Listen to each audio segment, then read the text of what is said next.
এক জান্নাতি সাহাবিয়ার অনন্য সাধারণ ঘটনা। হজরত আনাস ইবনে মালিক রাদিয়াল্লাহু হতে বর্ণিত, নবী করিম সাল্লাল্লাহু আলাইহি ওয়াসাল্লাম ইরশাদ করেছেন, স্বপ্নে আমি জান্নাতে প্রবেশ করলাম, হঠাৎ কারো নড়াচড়ার শব্দ শুনতে পেলাম। আমি ফেরেশতাদেরকে জিজ্ঞেস করলাম, ইনি কে? তারা বললেন, ইনি হলেন রুমাইসা বিনতে মিলহান, আনাস ইবনে মালিকের আম্মা। সহি মুসলিম হাদিস 2456, মুসনাদে আহমদ হাদিস 11955, তবাকাতে ইবনে সাদ 8429, মুসনাদে তায়ালিসি হাদিস 1715। হযরত জাবের রাদিয়াল্লাহু হতে বর্ণিত হাদিসে নবী করিম সাল্লাল্লাহু আলাইহি ওয়াসাল্লাম ইরশাদ করেছেন, আমি স্বপ্নে দেখলাম জান্নাতে প্রবেশ করেছি। হঠাৎ দেখি আমার সামনে আবু তলহার স্ত্রী রুমাইসা।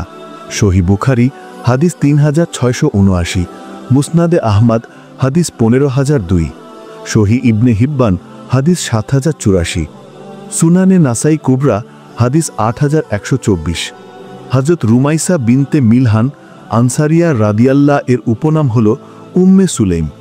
এ নামেই তিনি অধিক প্রসিদ্ধ। তিনি অনেক গুণ ও বৈশিষ্ট্যের অধিকারিণী ছিলেন। ইসলাম গ্রহণে অগ্রগামী সাহাবীদের মধ্যে তিনিও একজন। প্রথমে মালিক ইবনে নজরের সাথে তার বিবাহ হয়েছিল।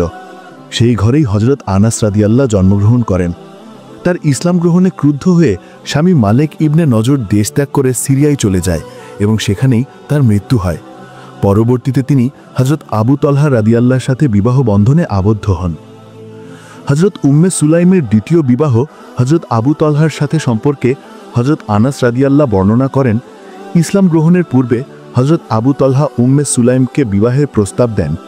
প্রতি উত্তরে উম্মে সুলাইম রাদিয়াল্লাহ বলেন, আপনি কি জানেন আপনি যে উপাস্যের পূজা করেন তা জমি থেকে উৎপন্ন, মাটি, গাছ ও খড়কুটা দিয়ে তৈরি? তিনি বললেন, হ্যাঁ। উম্মে সুলাইম রাদিয়াল্লাহ বলেন, গাছগাছালির পূজা করতে আপনার কি লজ্জা করে না?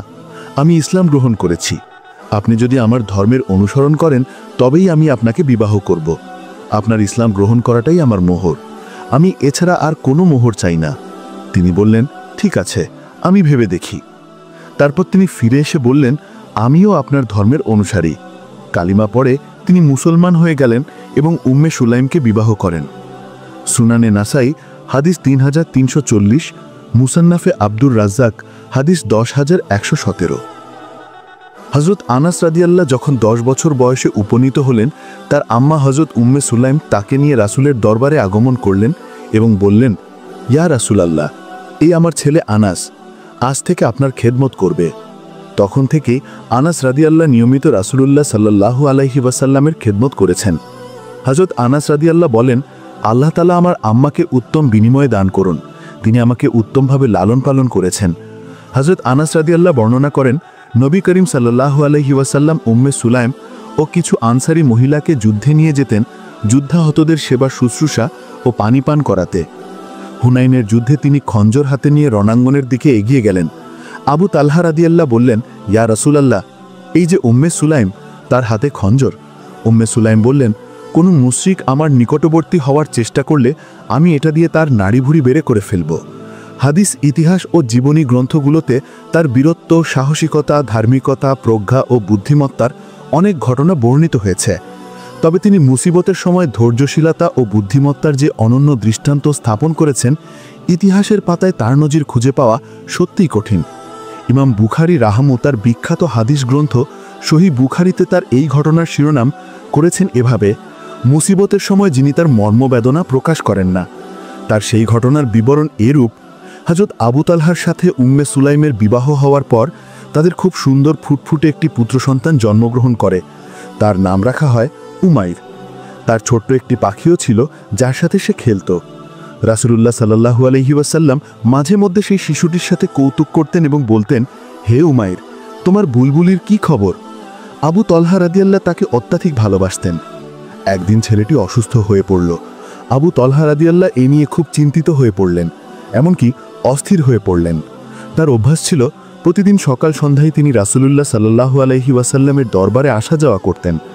একদিন বিকেলে তিনি ঘর থেকে বের হলেন, ইত্যবসরে তার অসুস্থ ছেলে মৃত্যুবরণ করল। এদিকে উম্মে সুলাইম রাদিয়াল্লাহ মৃত্যুর পর ছেলেকে গোসল করালেন, কাফন পরালেন, সুগন্ধি মেখে দিলেন। কাপড় চোপড় দিয়ে ভালোভাবে ঢেকে দিয়ে ঘরের এক কোণে সুন্দরভাবে শুইয়ে রাখলেন। আর হযরত আনাস রাদিয়াল্লাহকে পাঠিয়ে হযরত আবু তালহাকে ডেকে পাঠালেন এবং তাকে বলে দিলেন আবু তালহাকে যেন পুত্রের মৃত্যু সংবাদ না জানায়। আবু তালহা রাদিয়াল্লাহ সেদিন রোজা রেখেছিলেন। উম্মে সুলাইম রাদিয়াল্লাহ তার জন্য খানা তৈরি করলেন। আবু তালহা রাদিয়াল্লাহ ঘরে ফিরে সন্তানের কথা জিজ্ঞেস করলেন। উম্মে সুলাইম রাদিয়াল্লাহ বললেন, সে এখন আগের চেয়ে শান্ত। ক্লান্ত স্বামীকে তৎক্ষণাৎ পুত্রের মৃত্যু সংবাদ জানালেন না। ঘরের লোকদেরকেও নিষেধ করে রেখেছিলেন, তিনি ছাড়া অন্য কেউ যেন এই সংবাদ তাকে না জানায়। হযরত আবু তালহা রাদিয়াল্লাহ তার কথা শুনে ভেবেছিলেন ছেলে তার সুস্থ হয়ে নিশ্চিন্তে ঘুমিয়ে আছে, তাই তিনিও নিশ্চিন্ত মনে রাতের খানা খেলেন এবং বিশ্রাম নিলেন। এমনকি ভোরে গোসলও করলেন। হযরত আবু তালহা রাদিয়াল্লাহ বের হওয়ার আগে উম্মে সুলাইম রাদিয়াল্লাহ তাকে বললেন, বলুন, কেউ কারো কাছে কোনো কিছু গচ্ছিত রাখলে অতঃপর তার কাছে তা ফেরত চাইলে তার কি অধিকার আছে তা ফেরত দিয়ে নিজের কাছে আটকে রাখার? আবু তালহা রাদিয়াল্লাহ বললেন, না, তার এ অধিকার নেই। হযরত উম্মে সুলাইম এবার শান্ত কণ্ঠে বললেন, আপনার পুত্রের ব্যাপারে সবুর করুন। আল্লাহ তাআলা তাকে আমাদের কাছে গচ্ছিত রেখেছিলেন, তারপর তিনি ফিরিয়ে নিয়েছেন। আবু তালহা রাদিয়াল্লাহ এতে রাগান্বিত হলেন এবং রাতের আচরণে অসন্তুষ্ট হয়ে রাসূলুল্লাহ সাল্লাল্লাহু আলাইহি ওয়াসাল্লামের নিকট স্ত্রীর নামে অভিযোগ করলেন। রাসূলুল্লাহ সাল্লাল্লাহু আলাইহি ওয়াসাল্লাম তাদের ঘটনা শুনে বিমুগ্ধ হলেন এবং দোয়া করলেন, আল্লাহ তোমাদের এ রাতে বরকত দান করুন। তারপর আল্লাহ তাআলা তাদেরকে আব্দুল্লাহ নামে আরেকটি পুত্র সন্তান দান করেন।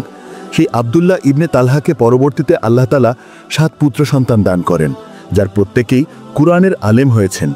সহিহ বুখারী হাদিস 1301, মুসনাদে আহমদ হাদিস 1208, ফাতুল বারি 3, 201, তবাকতে ইবনে সাদ 8, 432। আল্লামা ইবনে হাজার আসকালানি রাহিমাহুল্লাহ এই হাদিসের অনেক ফায়দা উল্লেখ করেছেন।